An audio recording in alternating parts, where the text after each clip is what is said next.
ಹಣಕಾಸು ಸಚಿವೆ ನಿರ್ಮಲಾ ಸೀತಾರಾಮನ್ 2026-27ನೇ ಸಾಲಿನ ಕೇಂದ್ರ ಬಜೆಟ್ ಮಂಡಿಸಿದ್ದು, ರಾಜ್ಯದ ಆರ್ಥಿಕ ಚಿಂತಕರು, ಉದ್ಯಮ ವಲಯದ ಪ್ರವರ್ತಕರು, ಹಣಕಾಸು ತಜ್ಞರು ಸಕಾರಾತ್ಮಕ ನಿಲುವು ವ್ಯಕ್ತಪಡಿಸಿದ್ದಾರೆ. ಹುಬ್ಬಳ್ಳಿಯಲ್ಲಿ ಹಣಕಾಸು ಚಿಂತಕ ಹಾಗೂ ಲೆಕ್ಕ ಪರಿಶೋಧಕ ಖಟಾವ್ಕರ್ ಈ ಬಾರಿಯ ಕೇಂದ್ರ ಬಜೆಟ್ 2047ರ ವಿಕಸಿತ ಭಾರತ ನಿರ್ಮಾಣಕ್ಕೆ ಪೂರಕವಾಗಿದೆ.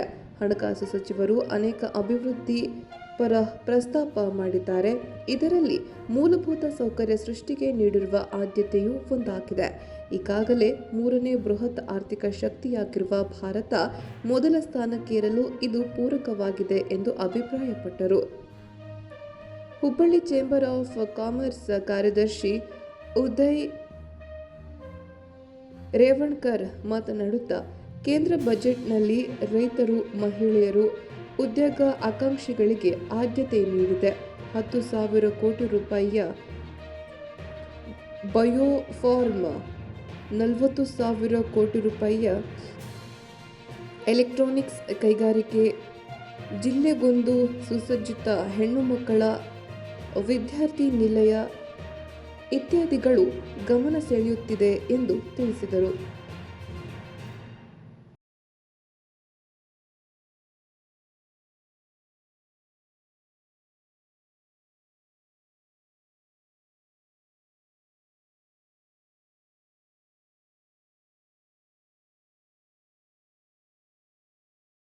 ವಿಷಯದಲ್ಲಿ ಈ ವರ್ಷದ ಬಜೆಟ್ನಲ್ಲಿ ಕಂಡು ಬಂದಿದೆ. ಹೆಂಗೆ ಅನಿಸ್ತಾ ಇದ್ದೇನೆ ಸರ್ ನಿಮಗೆ?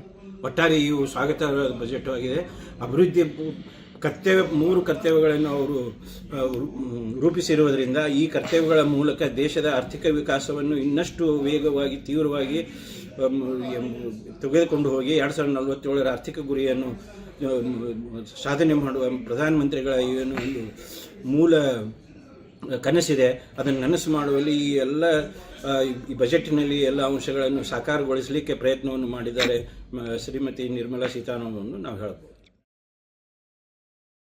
ಆಮೇಲೆ ರೈತರಿಗೆ ಸಂಬಂಧಪಟ್ಟಿದ್ದು ಅಂತಂದರೆ ಒಂದು ಭಾರತ್ ವಿಸ್ತಾರ್ ಅಂತೇಳಿ ಒಂದು AI ಡೆವಲಪ್ಡ್ ಕಸ್ಟಮೈಸ್ಡ್ ಆ್ಯಪ್ ಥರ ಮಾಡಿ ಗ್ರಿವೆನ್ಸಸ್ ಅಂದರೆ ಸಮಸ್ಯೆಗಳು, ಏನೇ ಸಮಸ್ಯೆಗಳು ರೈತರ ಸಮಸ್ಯೆಗಳಿದ್ದರೆ ಅದರ ಮುಖಾಂತರ ಪರಿಹಾರ ಪಡ್ಬೋದು ಅನ್ನೋದು ಒಂದು ಪ್ರಯತ್ನವನ್ನು ಸರ್ಕಾರ ಮಾಡ್ತಾ ಇದೆ.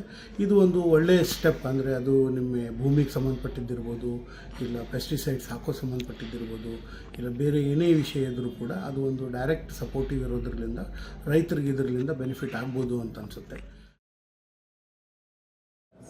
ಒಟ್ಟಾರೆ ಈ ಮುಂಗಡ ಪತ್ರದಲ್ಲಿ MSMEಗೆ ಮಾತ್ರ 10,000 ಕೋಟಿ ಡೆವಲಪ್ಮೆಂಟ್ ಪ್ರಾಜೆಕ್ಟ್ ಅಂತ ಕೊಟ್ಟಿದ್ದಾರೆ.